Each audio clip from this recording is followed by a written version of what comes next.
Boa noite, irmãos. A paz do Senhor Jesus. Vamos aqui no segundo tempo.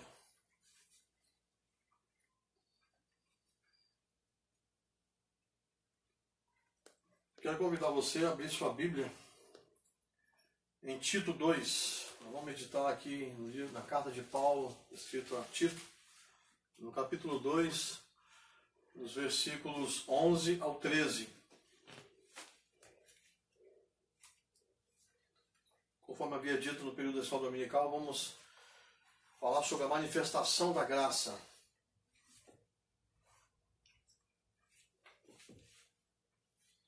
Tito capítulo 2, versos 11 ao 13 diz assim: Porquanto a graça de Deus se manifestou salvadora a todos os homens, educando-nos para que, renegadas a impiedade e as paixões mundanas, vivamos no presente século sensata, justa e piedosamente, aguardando a bendita esperança e a manifestação da glória do nosso grande Deus e Salvador, Jesus Cristo. Amém. Paulo está falando aqui sobre a manifestação, a epifania da graça. Mas o que é a graça? A graça, do termo grego charis, significa favor imerecido. Ou seja, se nós fôssemos parafrasear aqui, porquanto o favor de Deus, o qual nós não merecemos, se manifestou salvadoramente a nós, de forma salvadora.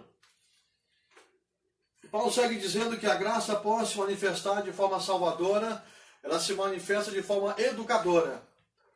Essa graça que nos salvou, agora vai nos ensinar a viver na presença de Deus. Vai nos ensinar a termos uma vida pia, uma vida santa. E ela vai nos ensinar também a termos uma vida de perseverança.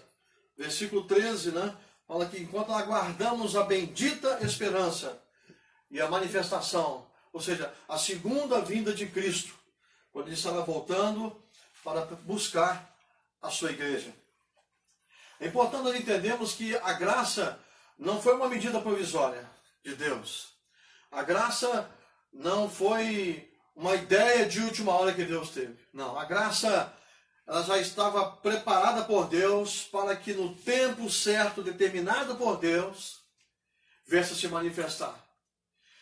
E esse tempo em que Deus já havia preparado foi antes da fundação do mundo. Porque antes que houvesse terra, antes que houvesse mundo, Deus, antes mesmo de formar o ser humano, Deus já havia preparado a salvação para o ser humano. E como conhecedor de todas as coisas, Deus sabia que nós iríamos a falhar, nós iríamos pecar contra Ele, e seria necessário então que a graça se manifestasse para nos resgatar da lei do pecado e da morte. Mas aí surge uma pergunta: quando a graça se manifestou? A graça se manifestou, conforme disse agora há pouco, no tempo determinado por Deus. E que tempo é esse? Paulo, escrevendo aos Gálatas, no capítulo 4, no verso 4, ele nos responde isso. Diz que vindo a plenitude do tempo. Que tempo? O tempo determinado por Deus. Aí segue o texto. Vindo a plenitude do tempo, Deus enviou o seu Filho, nascido de mulher, nascido sob a lei. É interessante observar quando diz que Deus enviou. Porque embora Jesus tenha nascido naquele momento ali, fosse nascer de mulher, ele já existia como Deus. Ele passou a existir como homem a partir do momento em que ele nasceu ali em Belém, mas ele já existia como Deus, que ele era, que ele é e que ele sempre será. Então, no tempo de Deus, a graça sempre se manifestou. A graça de Deus, irmãos, ela se manifestou quando Jesus nasceu numa estrebaria, quando ele cresceu em uma carpintaria e quando ele morreu numa cruz. A graça de Deus brilhou quando Jesus pregou, quando ele curava os enfermos, quando ele expulsava os demônios, quando ele ressuscitava os mortos.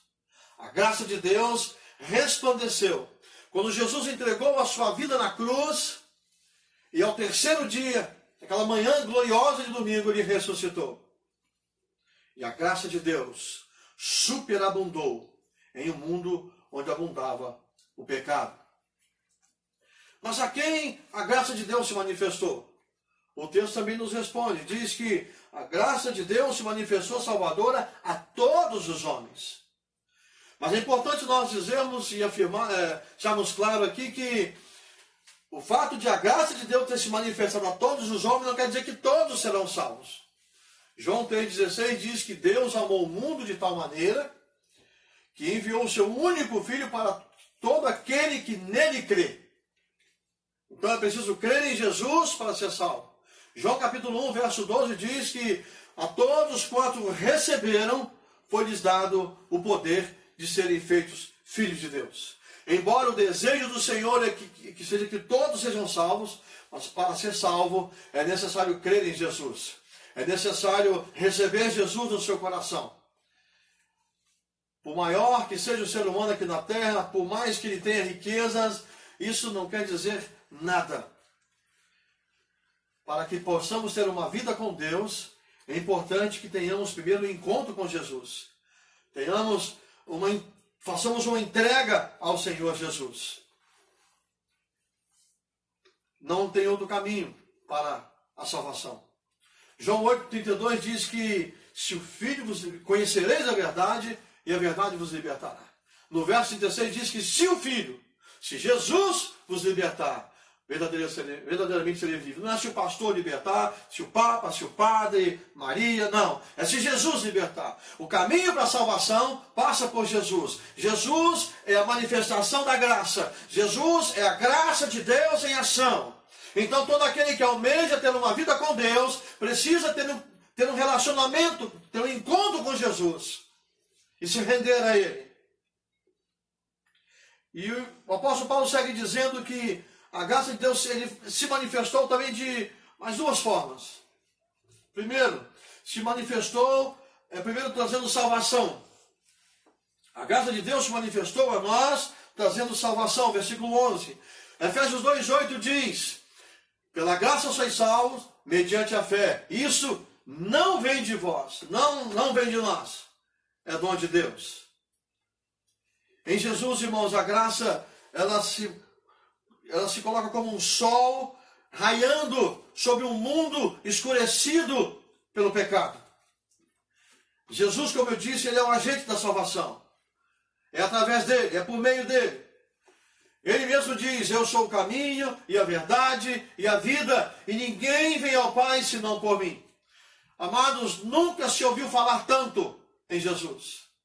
Nunca se teve tanto conhecimento. Hoje, se você acessar a internet, você tem algo sobre Jesus, você tem acesso a Bíblias, seja a Bíblia escrita, a Bíblia online, mas nunca se teve tanta distância, nunca a igreja se distanciou tanto de Deus como tem se distanciado hoje. Porque tem permitido que falsas doutrinas venham invadir a igreja, o mundo. A Bíblia diz, Jesus diz, nós somos enviados ao mundo. A igreja tem que invadir o mundo e não o mundo invadir a igreja.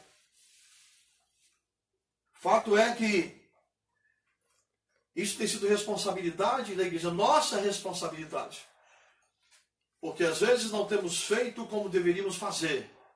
E não temos feito o que nós deveríamos fazer. E como disse, eu reitero, é por meio de Jesus. Ele não disse, vá ao sacerdote, vá ao apóstolo. Ele disse, vinde a mim. Ele chama para si a responsabilidade. Vinde a mim e eu vos aliviarei. É dele que vem o alívio. Em João 14:27 ele diz, deixe-vos a paz. É dele que vem a paz. É dele que vem a vida. É dele que vem o relacionamento com Deus, o Pai. Pois bem, a graça também se manifestou de forma educadora. O verso 12 inicia, educando-nos. Ora, duas coisas. Ou melhor, para três coisas aqui, conforme o texto vai seguir dizendo. Meus irmãos, a vida piedosa, ela envolve tanto aspectos negativos quanto aspectos positivos. Repare que primeiro a graça vai nos educar para que nós possamos ter condições de renegar, de negar. Aqui está o aspecto negativo. Renegar o quê? O texto está dizendo renegar impiedade e as paixões mundanas. Renegar significa abdicar, renunciar. Renegar é ter a capacidade de dizer não. A graça nos ensina a dizer não para as impiedades, para a impiedade, para as paixões mundanas. E quando falo de paixões mundanas, estou dizendo de tudo aquilo que vai contra a vontade de Deus. A carnalidade, o mundanismo, tudo que está aí sendo oferecido pelo mundo com o objetivo de nos afastar de Deus. Nós precisamos negar as coisas do mundo. A graça nos ensina isso. E na primeira carta de João, no capítulo 2, no versículo 15 ao 17, o apóstolo diz assim: não ameis o mundo nem as coisas que há no mundo. Se alguém amar o mundo, o amor do Pai não está nele.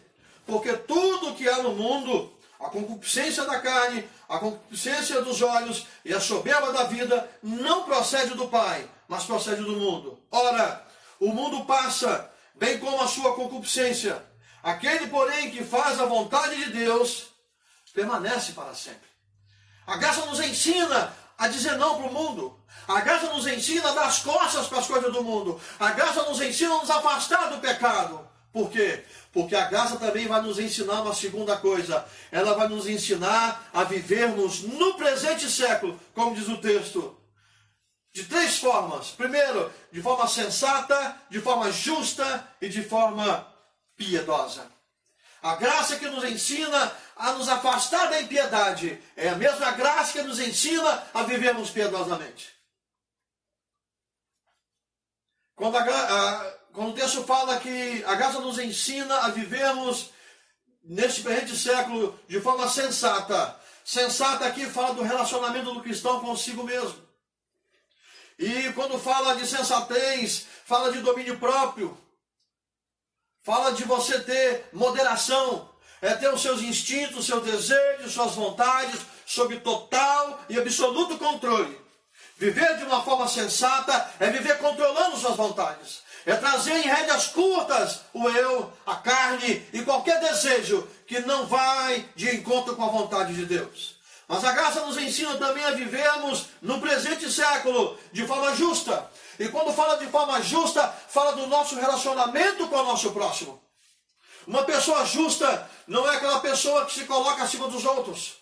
É uma pessoa que sabe dar ao outro aquilo que é de direito. Não é uma pessoa que procura ferir o outro com palavras ou com atitudes. Mas antes, procura viver de forma correta, de forma íntegra, porque sabe que, na verdade, não temos que nos preocupar em agradar a A ou a B. A nossa vida precisa ser vivida de forma a agradarmos a Deus. Porque foi Ele que nos criou, foi Ele que nos resgatou, foi Ele que nos santificou, é Ele quem manifestou a graça, é a graça dEle que nos educa, é a graça dEle que nos ensina. Então, em nome de Jesus, que possamos ter uma vida justa e não, em momento algum, pensar que alguma injustiça possa nos arrancar da presença de Deus. Não. O que nos mantém na presença de Deus é o relacionamento com Ele, é uma vida de oração, uma vida de meditação na palavra. Meus amados, tempo de igreja não quer dizer nada. Eu costumo dizer que Deus não assina a carteira de ninguém, para ninguém ter que reclamar tempo de casa. O que determina uma vida santa é uma vida de obediência a Deus. É uma vida de relacionamento com Deus. Porque quanto mais eu me relaciono com Deus, maior a minha fé. E quanto mais eu tenho intimidade com Deus, menos a palavra de Deus vai ser estranha para mim. Mas uma terceira coisa ainda. A graça de Deus nos ensina a vivermos neste presente século. Nesta vida. Presente século quer dizer nesta vida. Na vida que temos vivido aqui na terra. Também de uma forma piedosa. Piedosamente. Se viver de uma forma sensata, fala do relacionamento da pessoa, do cristão consigo mesmo. Se viver de uma forma justa, fala do relacionamento do cristão com o próximo. Viver piedosamente, fala do relacionamento do cristão com Deus, o relacionamento correto com Deus. A graça que nos salva é a mesma graça que nos ensina, que nos educa a vivermos de forma obediente na presença do Senhor.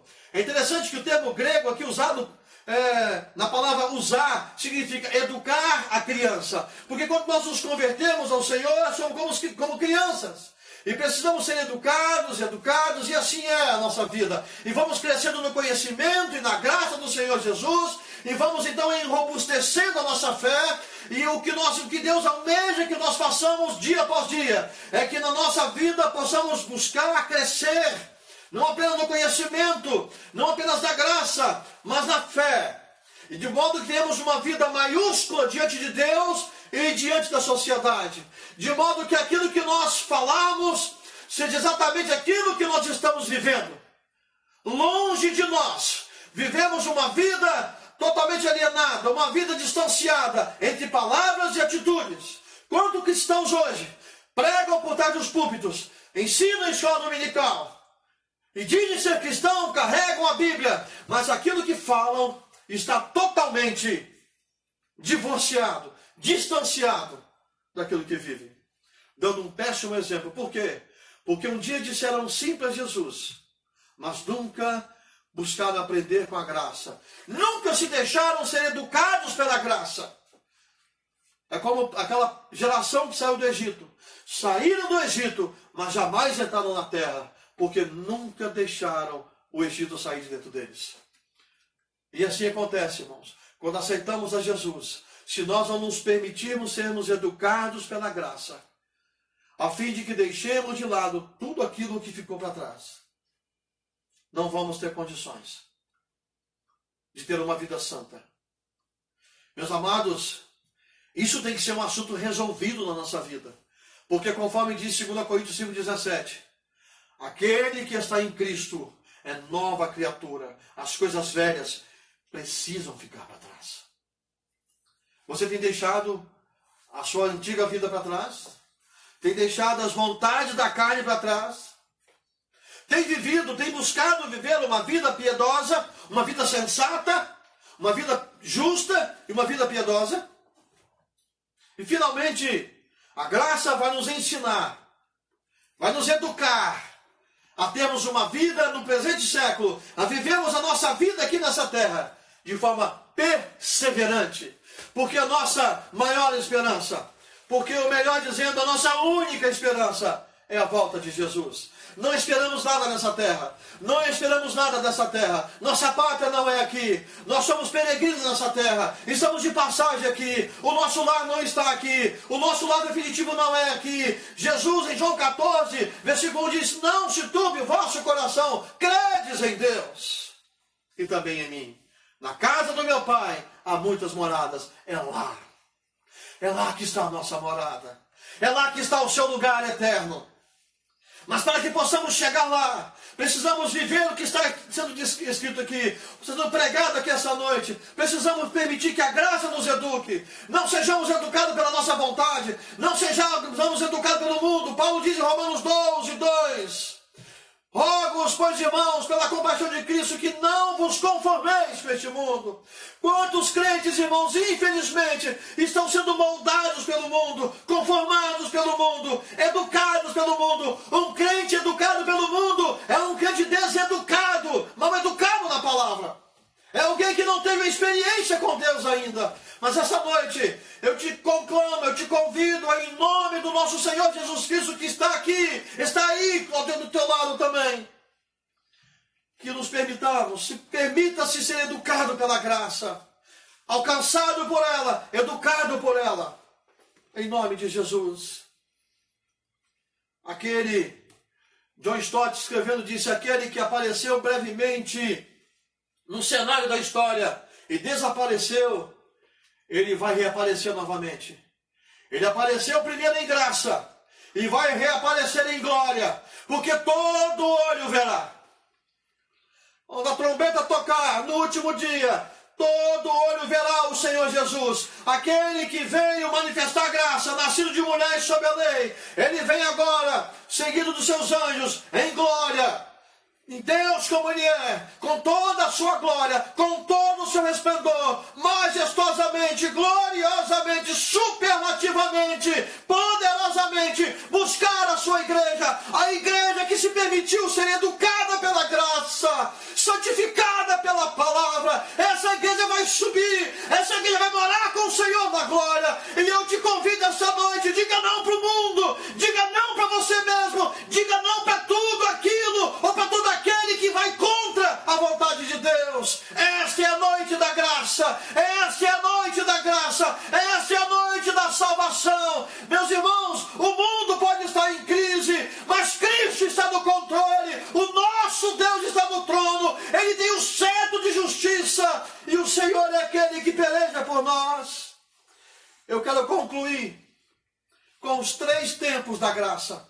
Primeiro, ao olharmos para trás, agradecemos a Deus, porque a sua graça nos alcançou salvadoramente, nos alcançou, nos salvando, nos libertando do poder do pecado. Eu olho para o presente e adoramos a Deus. Olhamos e adoramos a Deus, porque vemos a graça do Senhor nos ensinando a ter um relacionamento com Ele, nos ensinando a fugir das coisas do mundo, nos ensinando a ter nojo das coisas do mundo, e nos ensinando a amar ao Senhor, amar a sua palavra, amar a vontade de Deus. E eu olho para o futuro. Eu louvo ao Senhor. Olhamos para o futuro e nos santificamos, porque vemos a graça de Deus nos ensinando a vivermos perseverantemente na expectativa do nosso grande Deus e do nosso Salvador Jesus Cristo, conforme diz o texto, aguardando a bendita esperança e a manifestação, a epifania da glória do nosso grande Deus e Salvador Jesus Cristo. Meus amados, que vocês possam, em nome de Jesus, se permitirem ser educados pela graça e ter coragem de dizer não para o mundo, de uma vez por todas, como nova criatura, andar em conformidade com a palavra de Deus, em santidade de vida e na expectativa, santificando-se a cada dia, na expectativa da volta do nosso Senhor Jesus, daquele que apareceu em glória e reaparecerá em majestade, para nos buscar, para morarmos com Ele eternamente. Deus abençoe, em nome de Jesus. Amém. Feche os seus olhos. Senhor, eu glorifico a Ti por este momento. E eu quero pedir ao Senhor que, se essa palavra, e eu sei que ela tocou corações, pessoas que estão lutando, Pai, consigo mesmas, pessoas que estão com dificuldade, Pai amado, de dizer não para o mundo, pessoas que estão com dificuldade de deixar para trás algumas coisas, algumas práticas. Ah, Senhor, eu te clamo agora, pelo poder que há no nome do Senhor Jesus, te encoraja-os, Pai. Fortaleça o Senhor agora em nome de Jesus, para que tomem agora, para que tomem já, nesse exato momento, Senhor, a decisão necessária, Pai. E permitam-se ser educados pela graça do Senhor, em nome de Jesus. Recebam a bênção. Igreja, que o amor de Deus, o eterno Pai, que a graça do nosso Senhor e Salvador Jesus Cristo, que a comunhão e o consolo do Espírito Santo seja com todos, para todos sempre, pelos séculos dos séculos. Amém, amém e amém. Glória a Deus. Deus abençoe em nome de Jesus. Quantos minutos?